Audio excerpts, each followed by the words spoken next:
মোহাম্মদ ইউনূস তিনি তো দেশে নেই, তার মধ্যে দেখা গেল মাঝরাতে সেনা নামলো ঢাকাতে। কার হাতে রয়েছে বাংলাদেশ? সেনার হাতে কি? এখানে দেখুন কি ভয়ঙ্কর রূপ নিয়ে আমেরিকান সেনা বাংলাদেশে কি করতেছে, তারা কিন্তু রীতিমতো বোমা ফাটাচ্ছে।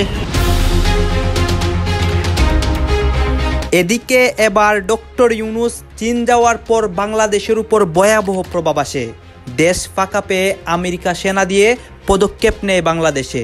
শেখ হাসিনার কপাল খুলে দেয়, ঢাকাও তাদের দখলে নেয়। সেনা প্রধানও কি কোথাও গিয়ে মেনে নিচ্ছেন যে বাংলাদেশের জঙ্গি সম্প্রদায় অনেক বেশি মাথাচাড়া দিচ্ছে? বাংলাদেশের সাধারণ মানুষ রীতিমতো বিরক্ত, ত্রস্ত, ভীত।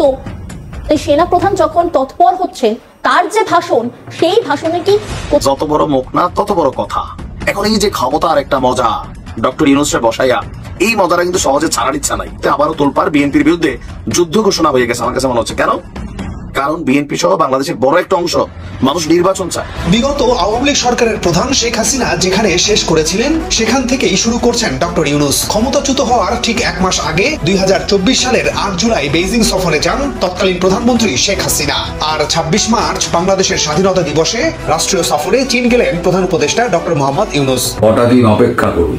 ভারত এবং মার্কিন যুক্তরাষ্ট্রের যৌথ চাপ, সেই চাপের কাছে কিন্তু ওয়াকারুজ্জামান কিন্তু তাকে কাজ করতেই হবে। তিনি কাজ না করলে তাহলে না ভারত ছাড়বে, না মার্কিন যুক্তরাষ্ট্র ছাড়বে। বাংলাদেশকে বা আমাদের স্বাধীনতাকে কেড়ে নিয়ে পাকিস্তান বানাতে চায়, তাদেরকে হাড্ডি ভাঙা হবে। একত্রে হয়ে এদেরকে উচিত শিক্ষা দেওয়া হবে। আমাদের বাংলাদেশের জঙ্গিবাদীরা তারা দিশেহারা হয়ে গেছে, পাক বাহিনীরা দিশেহারা হয়ে গেছে। কারা এই সমন্বয়কারীরা? 18 মাসে না short term, mid term, long term planning আছে। কিন্তু কালকে যেটা আপনি দেখবেন, ওখানে কোয়ার্টার মাস্টার জেনারেল যিনি এনার আগেনস্টে প্লট করেছিল, লোককে বলে দেওয়া আছে কি তুমি আমাদের স্নাইপার এতে আছো, তোমাকে মেরে দেবো। এ আছেন আমার জেনারেল ওয়াকারুজ্জামান, যে I am in charge of the Bangladesh army. Bangladesh আর্মিকে নিয়ে অনেক কথা হচ্ছে, অন্যদিকে আন্তর্জাতিক বিভিন্ন চাপকে নিয়েও কথা হচ্ছে। দর্শক শ্রোতা, ডক্টর ইউনূস চীন গেছেন এবং এই বিষয়টাকে কেন্দ্র করে দেশের মধ্যে অনেক উত্তাল কাণ্ড হচ্ছে এবং একদিনের ব্যবধানে অনেক ঘটনা ঘটে গিয়েছে। গাইজ, আমেরিকা কিন্তু বাংলাদেশকে সরাসরি চাপ দেয় এবং আমেরিকা সরাসরি চায় যে শেখ হাসিনা ক্ষমতায় আসুক এবং শেখ হাসিনাকে তারা ক্ষমতায় বসাতে চায়। এখন কিন্তু এইটারই তাদের পরিকল্পনাগুলো বাস্তব হচ্ছে।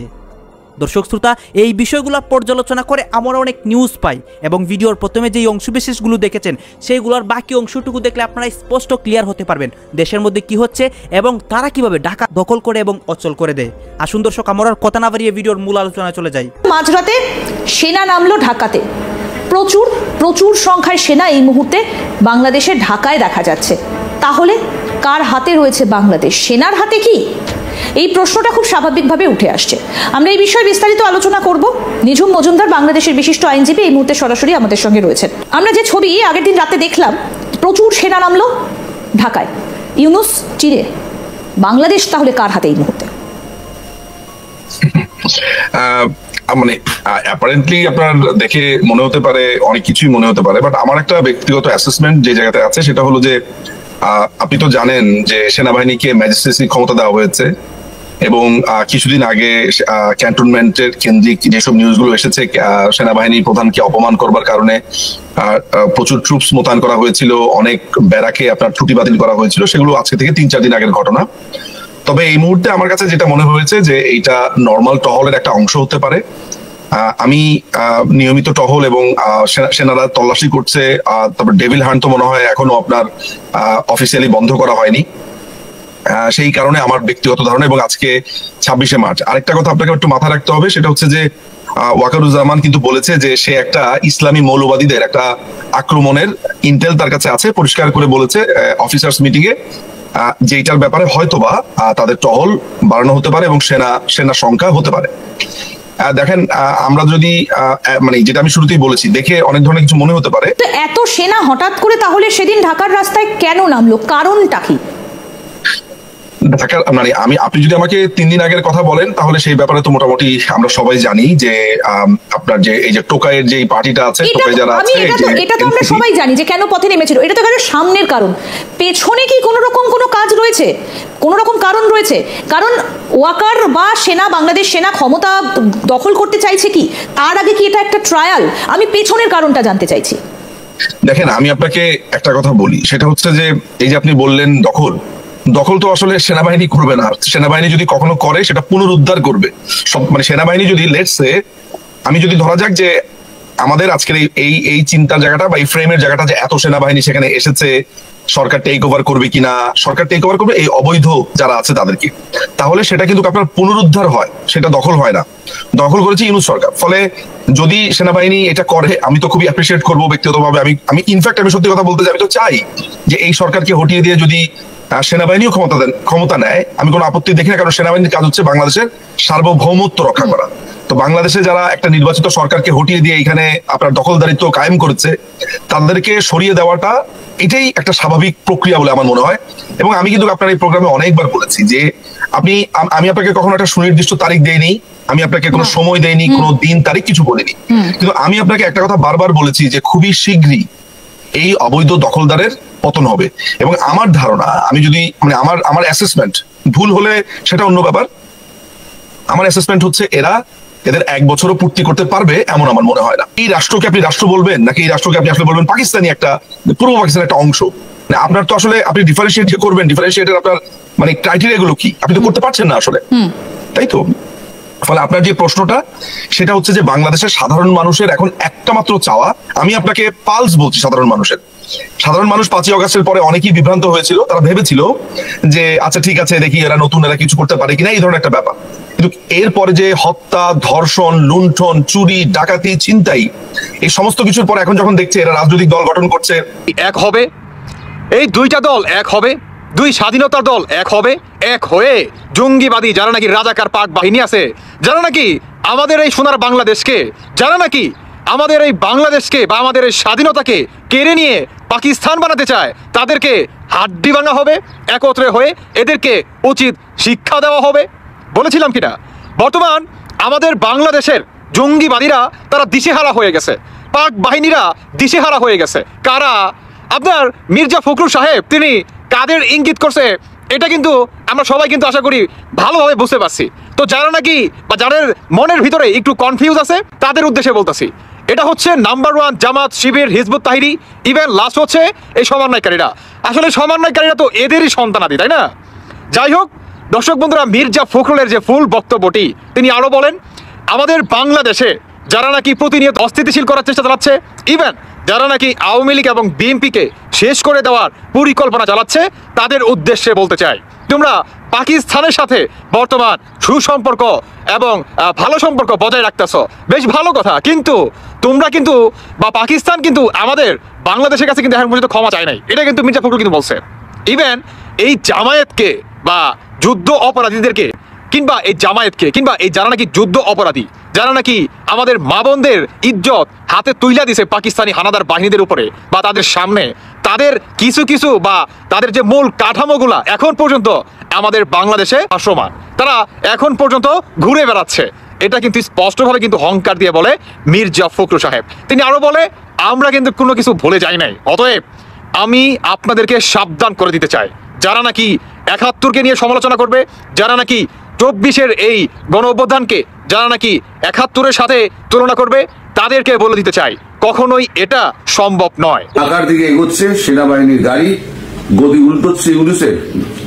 25শে মার্চ 2:33 ঢাকা গদি উল্টোতে চলেছে বাংলাদেশ ইউনূস সরকারের। বাংলাদেশে কি সেনা শাসন শুরু হবে? তুঙ্গে জল্পনা। সূত্রের খবর, সোমবারে জরুরি বৈঠক ডেকেছিলেন সেনাপ্রধান ওয়াকারুজ্জামান। এরপরই কান পাতলে শোনা যাচ্ছে বাংলাদেশের শাসন ক্ষমতা দখল করে নিতে পারে সেনাবাহিনী, গদিচ্যুত করা হতে পারে মোহাম্মদ ইউনূস ও তার অধীনে থাকা অন্তর্বর্তী সরকারকে।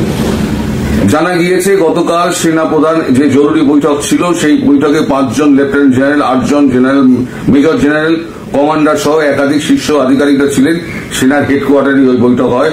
এই বৈঠকের পরপরই বাংলাদেশের ঢাকায় বিপুল সেনার গাড়ি বাহিনী তলব করা হয়েছে, এমনটাই সূত্রের খবর।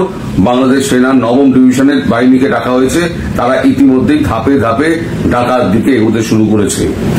আর একটি সূত্রের খবর, বাংলাদেশ সেনা জুড়ে বাংলাদেশ সেনা দেশ জুড়ে নিজেদের ক্ষমতা বাড়াতে চাইছে, বিশেষ করে ঢাকা তাদের হাতের মুঠোয় রাখতে চাইছে। বাংলাদেশে সন্ত্রাসী হামলার হুমকি, সেনাপ্রধান জেনারেল জামান সতর্ক করলেন কমান্ডারদের সবাই মৌলবাদীদের বিরুদ্ধে ব্যবস্থা নেওয়ার নির্দেশ। ঢাকায় জ্যেষ্ঠ সেনা কমান্ডারদের সঙ্গে কথা বলার সময় জেনারেল ওয়াকার ইঙ্গিত দেন যে তিনি গোয়েন্দা তথ্য পেয়েছেন যে এই সপ্তাহে দেশে একটি সন্ত্রাসী হামলা হতে পারে। এর সাথে সাথে তিনি মৌলবাদীদের বিরুদ্ধে ব্যবস্থা নেওয়ার নির্দেশ দিয়েছেন। বাংলাদেশে শেখ হাসিনা সরকার উৎখাতের পর মৌলবাদীরা ক্রমাগত সক্রিয় হচ্ছে। টাইমস অফ ইন্ডিয়া লিখছে, আশা করি তারা মানবাধিকারের নিয়ম মেনে চলবে, বাংলাদেশ সম্পর্কে মার্কিন যুক্তরাষ্ট্র। আগামী 1 মাসের মধ্যে বাংলাদেশে বড় একটা অঘটন ঘটবে। ক্রেডিবল সোর্স থেকে নাকি সেনাপ্রধানের কাছে এমন তথ্য আছে। কারণ সেনাপ্রধান আসলেই কি সত্য কথা বলছেন, না এটা সেনাপ্রধানের নতুন কোনো ধান্দা যে জঙ্গি নাটক সাজিয়ে ক্ষমতায় থাকার একটা বা ক্ষমতায় আসার একটা চেষ্টা। পিনাকি ভট্টাচার্য এই বিষয়ে মুখ খুলেছেন। খুবই জরুরি আলাপ, দর্শক নিজেরা শুনবেন, অন্যকে শোনার সুযোগ করে দিন। আমরা প্রথমে বলিনি সেনাবাহিনীর বিরুদ্ধে আমাদের কোনো বক্তব্য নেই। সেনাবাহিনীকে আমরা পজিটিভলি উপস্থাপন করি। সেনাবাহিনী আমাদের আস্থার প্রতীক, আমাদের স্বাধীনতা সার্বভৌমত্বের রক্ষাকর্তা। কিন্তু ব্যক্তি সেনাপ্রধান, ব্যক্তি কোনো কর্মকর্তা যদি বিচ্যুত হওয়ার চেষ্টা করে, আমরা তাকে সতর্ক করে দিব, সমালোচনা করব। তিনি সঠিক পথে আসলে আমাদের কোনো সমস্যা নেই। অতএব আমাদের এই বক্তব্যকে কিছুতেই কেউ সেনাবাহিনী বিরোধী বক্তব্য হিসেবে দেখবেন না। আই রিপিট, সেনাবাহিনীর উপর আমাদের পূর্ণ আস্থা। সেনাবাহিনীকে আমরা দেশপ্রেমিক মনে করি এবং সেনাবাহিনী আমাদেরকে রক্ষা করবে ইনশাল্লাহ, বিপদে পড়লে, অতীতে যেরকম করেছে। দর্শক, পিনাকি ভট্টাচার্য কিছু জিনিস ফাঁস করে দিয়েছেন, এটা খুবই জরুরি। আমরা এটাও বিশ্বাস করি যতই দুর্বিসন্ধি থাকুক, দিন শেষে পারবে না। সে সেনা অভ্যুত্থানের পাওয়ার টেক ওভার করার যুগ নেই, ওই যুগ শেষ। বাংলাদেশ এটা টিকবে না। হাসিনার বিরুদ্ধে সেনা অভ্যুত্থান ঘটালে মানুষ ওয়েলকাম করতো। এখন সেনা অভ্যুত্থান ঘটালে মানুষ হাসিনার দালাল এবং ভারতের দালাল বলে পিটিয়ে তাদেরকে ভারত পাঠিয়ে দিবে। অতএব এটা হবে না, কিন্তু চেষ্টা থাকতে পারে। এটা অ্যানালজি মিলে যাচ্ছে। দেখেন পিনাকি ভট্টাচার্যের Facebook post. Bangladesh army chief সৈনিক অফিসারদের উদ্দেশ্যে বলেছেন, ওনার কাছে ক্রেডিবল ইনফরমেশন আছে যে বাংলাদেশে আগামী 1 মাসের মধ্যে চরমপন্থী ইসলামী আক্রমণ হবে। প্রথমে এই অংশের ব্যাখ্যা করি। জুলাই আগস্ট বিপ্লবের সমন্বয়করা বাংলাদেশে একটি রাজনৈতিক দল করেছে এনসিপি। এই দলটি করা যেন জুলাই আগস্ট বিপ্লবের ছাত্র নেতাদের কাল হয়ে দাঁড়িয়েছে। দেখুন, বাংলাদেশ থেকে পালিয়ে যাওয়া বিগত স্বৈরাচার সরকার শেখ হাসিনার দোসর, ভারতের গোয়েন্দা সংস্থার এবং ভারতের তাবেদার বাংলাদেশে যারা এখনো ঘাপটি মেরে বসে আছেন, এই তারা সকলে মিলে গর্ত থেকে একের পর এক বের হচ্ছেন এবং জুলাই আগস্ট বিপ্লবের সমন্বয়কদের বিরোধিতা করতে তারা একেবারে উঠে পড়ে লেগেছে।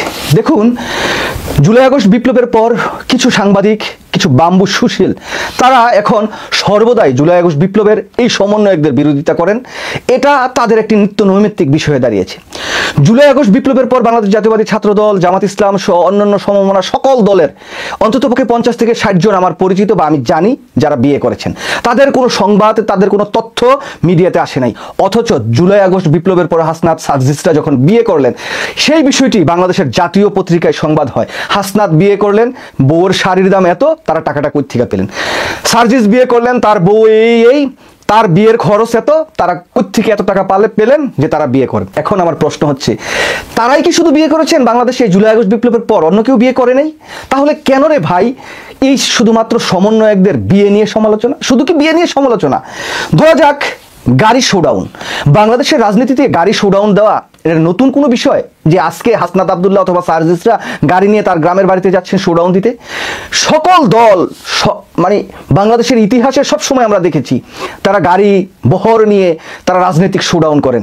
নুরুল হক নুরুকে দেখেছি, অন্যান্য দলের নেতাকর্মীদের দেখেছি, এটা স্বাভাবিক একটি বিষয়। অথচ এই যে সমন্বয়করা কেন গাড়ি বহর নিয়ে যাবেন, কোত্থেকে এত টাকা পেলেন, গাড়ির টাকা কে দিয়েছে, এই বিষয়টি নিয়ে তর্ক বিতর্ক শুরু হয়েছে। কেন রে ভাই, বাংলাদেশ কি এটা নতুন কোনো বিষয়? নতুন তো কোনো বিষয় না। উপদেষ্টা ডক্টর মোহাম্মদ ইউনূস দুপুর 1টায় তিনি বেইজিং থেকে পাঠানো বিশেষ বিমানে চীনের উদ্দেশ্যে যাত্রা করেন। একদিকে ভারতের সাথে চীনের আঞ্চলিক আধিপত্যের প্রশ্নে বৈরিতা ও যুক্তরাষ্ট্রের সাথে চীনের বৈশ্বিক পরিমণ্ডলে দ্বন্দ্ব যখন ক্রমেই ঘনীভূত হচ্ছে, তখন আবার বাংলাদেশ ভারত সম্পর্কের টানাপোড়েন আর চীন বাংলাদেশের গলায় গলায় ভাব এই অঞ্চলের ভূ রাজনীতি ও কূটনীতিতে নানা হিসেবের জন্ম দিচ্ছে। প্রশ্ন উঠছে, কেন বাংলাদেশকে কাছে টানছে চীন? কি তার স্বার্থ? আবার বাংলাদেশের সামরিক খাত, পানি ব্যবস্থাপনা ও অর্থনৈতিক সংস্কারে চীনের বন্ধুত্বের উপরই আস্থা রাখতে চায় বাংলাদেশ।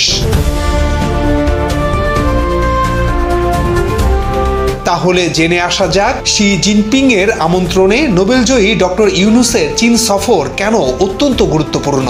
বাংলাদেশ কি শুধু নিতেই যাবে নাকি চীনেরও কিছু চাওয়া আছে? কি সেই চাওয়া? আর চীন সফরের পরপরই ভারতের প্রধানমন্ত্রী নরেন্দ্র মোদীর সাথে কেন বৈঠক করতে চান ডক্টর ইউনূস? এক এক করে তুলে ধরব সব প্রশ্নের উত্তর। ডক্টর ইউনূসের চীন সফর কূটনৈতিক ভারসাম্য নাকি নতুন দিগন্ত? নিঃসন্দেহে প্রধান উপদেষ্টার প্রথম দ্বিপাক্ষিক সফরে চীনকে বেছে নেয়া কূটনৈতিকভাবে ভিন্ন মাত্রা যোগ করছে। 1975 সালে বাংলাদেশকে স্বীকৃতি দেওয়ার মধ্য দিয়ে চীন বাংলাদেশের কূটনৈতিক সম্পর্ক স্থাপিত হয়। এবছর এই সম্পর্কের 5 দশক পূর্ণ হলো, যে সম্পর্ক প্রগাঢ় বন্ধুত্বের, আস্থার আর অংশীদারত্বের।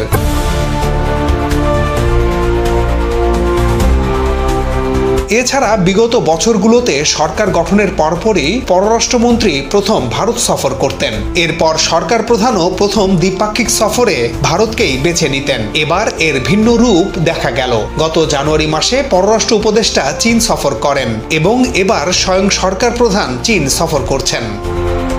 দর্শক, আপনারা তো দেখলেন এখানে কি কথা হচ্ছে। অনেকেই অনেক কথা বলতেছে, সবাই সবার আলোচনা এবং সমালোচনা করতেছে। বিশেষ করে ডক্টর ইউনূস চীন সফরে যাওয়ার পর এই বিষয়টা ফুটে উঠে যে সেনাপ্রধান এবং সেনাবাহিনী নিয়ে, অন্যদিকে দেশের মধ্যে যে রাজনৈতিক প্রেক্ষাপট হচ্ছে, বিভিন্ন মানুষ, বিভিন্ন জনগণ, বিভিন্ন নেতাকর্মী সবাই সবার মন্তব্য প্রকাশ করতেছে।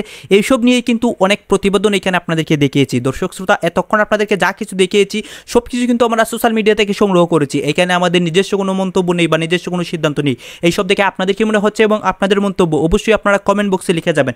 এবং আপনাদের কাছে আমাদেরকে রিকোয়েস্ট থাকবে, আপনারা যদি আমাদের চ্যানেলের নতুন দর্শক হয়ে থাকেন চ্যানেলটি সাবস্ক্রাইব করবেন এবং আগে থেকেই যারা সাবস্ক্রাইব করে রেখেছেন তাদেরকে আমাদের পক্ষ থেকে অসংখ্য ধন্যবাদ।